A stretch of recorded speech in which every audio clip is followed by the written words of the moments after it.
Karma serisinin ilk videosunda karma ve karmik döngüler hakkında bilgiler verdim. Karmanın en çok hissedildiği yetişkinlik öncesi ve yetişkinlik döngüsüne dikkat edilmesi gerektiğini anlattım. Peki hayatındaki karmaları nasıl keşfedecek ve bu karmalarından nasıl arınacaksın? Neler yapman gerekiyor? Videonun ilerleyen bölümlerinde karmaları nasıl aşacağını ve karmalarından nasıl arınabileceğini öğreneceksin. Karma, belirli eğilimlerle çalışır. Ama biraz farkındalık ve odaklanma ile onu farklı bir yöne çekebilirsin. Bu, karmanı etkileyebileceğin anlamına geliyor. İşte 8 adımda bunu nasıl yapacağına dair bazı ipuçlarını aktaracağım. Karmanı anla. Hepimizin karması var. Bunu her gün ama her gün deneyimliyoruz. Bu özel bedende doğduğun ve ebeveynlerin tarafından yetiştirildiğin gerçeği karmanın bir parçasıdır. Ve bu parça senin hayatını şekillendiriyor.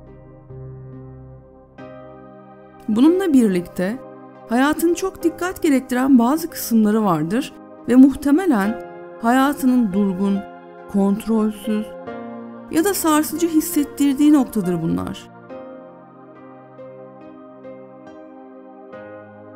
Herhangi bir sorunu tekrar yani sürekli yaşıyorsan, büyük olasılıkla en büyük karmanın olduğu yer burasıdır. Yapman gereken tek şey bu sorunu tanımak ve daha sonra anlamaya çalışmak, onunla elinden gelenin en iyisini yapmaktır. Kendine sor. Bu sorun neden başladı?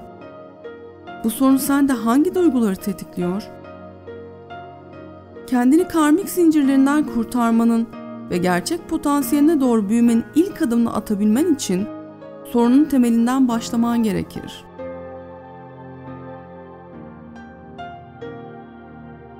Sorumluluk al. Başına gelenler için herkesi ya da her şeyi suçlama. Bunun yerine hayatının sorumluluklarını üstlen. Yaşadıklarının nedenini başlarda anlaman zor olabilir. Algılamakta sorun yaşayabilirsin. Bu yüzden de yaşadıkların için başkalarını, hatta her türlü durumu suçlayabilirsin. Çok basit bir örnekle dikkati dağılıp masadaki bardağı almaya çalışırken düşüren ve bu yüzden yanındaki çocuğuna kızan anne gibi. Suçu başkasında arama. Tabii bunun için bakış açını değiştirmen gerekiyor. Başkalarını suçlamadan önce kendini sorgula. Neyi kaçırdığını gör. Daha farklı tepkiler verseydin, olayların sonuçları aynı mı olurdu sence? Kendi hatalarına bak ve bir dahaki sefere farklı bir şekilde neler yapabileceğini düşün. Tabii ki bu sürekli olarak geriye bakman ve bir şeyleri değiştirmeye çalışman gerektiği anlamına gelmiyor. Sadece bir daha yapmamaya çalış ve kendini buna hazırla. Sana zarar veren ilişkilerden arın. Yaşam boyunca karmik ilişkiler neredeyse kaçınılmazdır.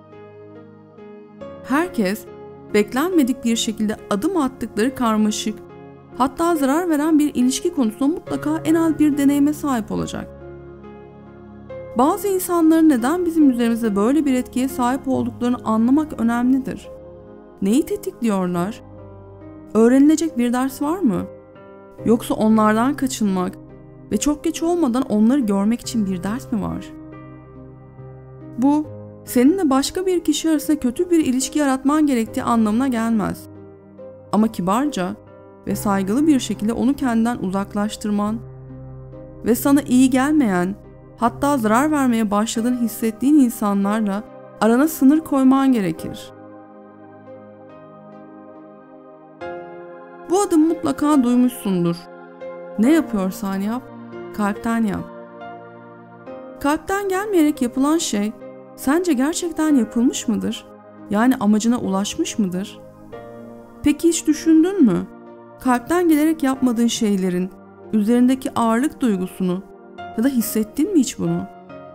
Eve gelen misafire ağzından dökülen hoş geldin kelimeleri kalbinden geçerken neden geldi ki olarak dökülse, o misafirin evinde oturduğu sürece sana aktaracağı enerjiyi yaşadın mı hiç?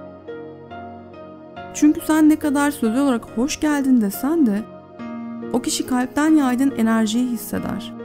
Ağzından dökülenleri değil. Peki böyle bir durumda o kişi evinde oturduğu sürece nasıl bir enerji yayar evine? Sana neyin iyi geldiğini, neyin ilham verdiğini ve doğal olarak ne yaptığını dinle. Hepsini takip et. Finansal olarak yararlı olmak zorunda değil. Sadece seni tatmin eden bir şeyler yap.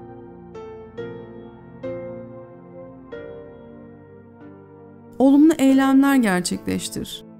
Herkesin başına gelebilecek en kötü şeylerden biri bir noktada sıkışıp kalmak ve devam edememektir.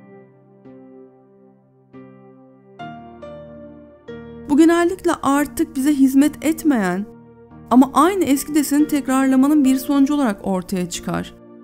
Ancak onu görmek istemiyoruzdur. Durdurulması gereken, tekrarlayan, anlamsız bir döngü gibidir. Bu kalıbı kırabilecek tek şey, farklı bir şeye karşı yeni ve olumlu bir eylemde bulunmaktır.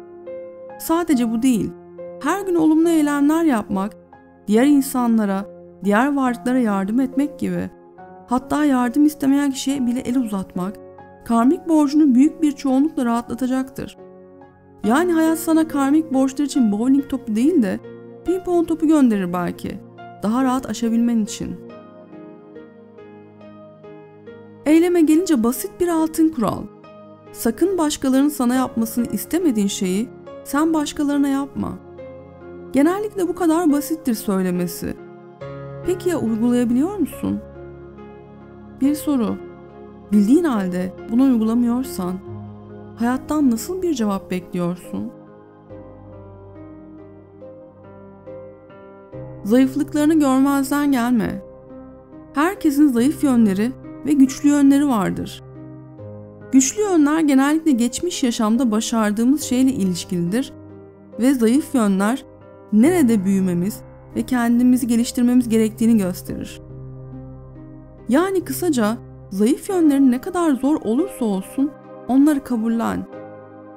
Çünkü o zayıf yönlerin yani engellerin seni hayat yolunda hep daha iyisine yönlendirecektir.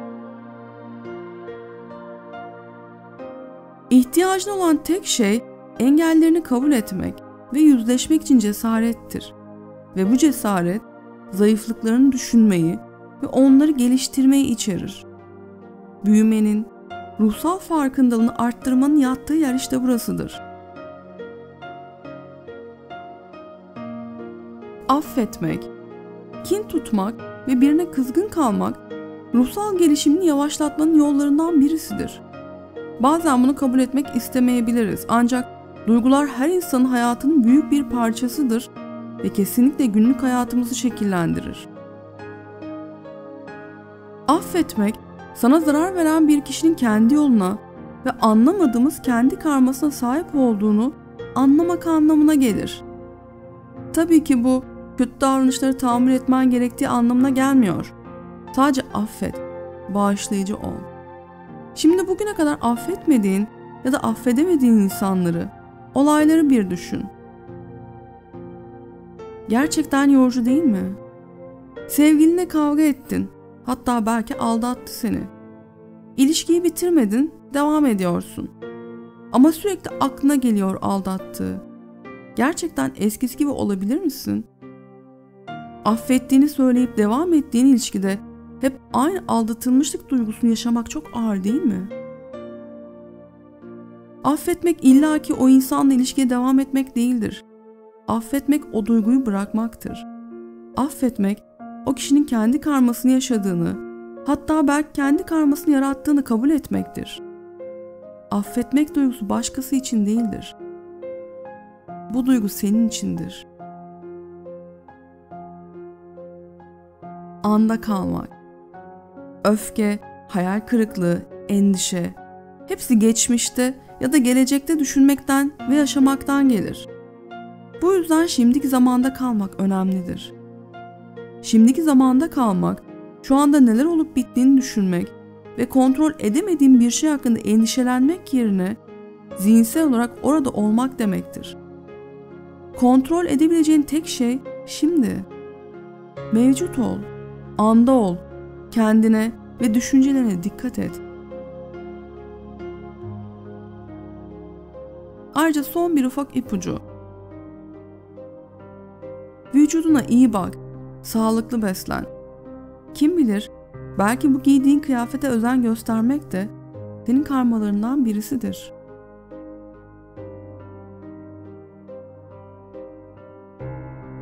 Sevgiyle ve ışıkla kal.